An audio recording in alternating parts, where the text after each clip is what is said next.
A retired senior intelligence official has stepped forward with a pointed interpretation of a now confirmed Precabe farm meeting attended by South African President Cyril Ramaphosa, framing the high-profile visit as evidence of a tightly controlled inner circle driving Zimbabwe's Constitutional Amendment Bill number 3. Sarabina Mashuko Mdanyi the retired CIO insider links confirmed the Precabe meeting to CAB3 in inner circle. Red was subscribe or like on the bell icon. Tina Pendo Yaris wa farm Mdanyi Rachiti.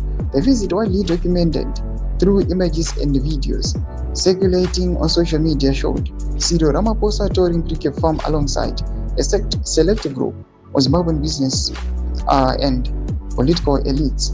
This assessment Wiknochi violator described the visit as an endorsement of Vision 2030 and a showcase of development progress linked to President Emmerson Mnangagwa. However, the composition of the gathering, notably the absence of formal government officials and the broader ruling party structures, has triggered intense scrutiny.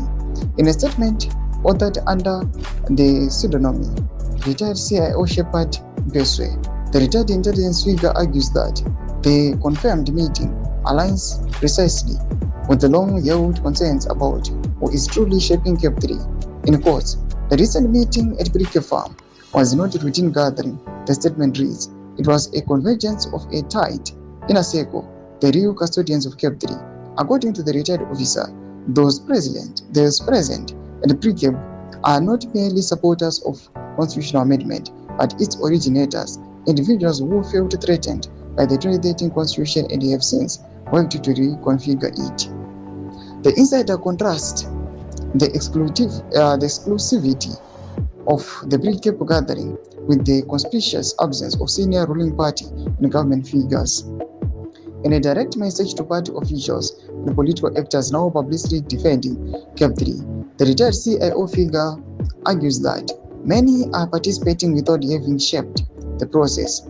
We have been mobilized, not empowered, deployed, not consulted, used, not trusted. The statement further alleges that material incentives, including vehicles and allowances, are being used to secure loyalty and compliance. Doma developments are kuda pangwa inoi.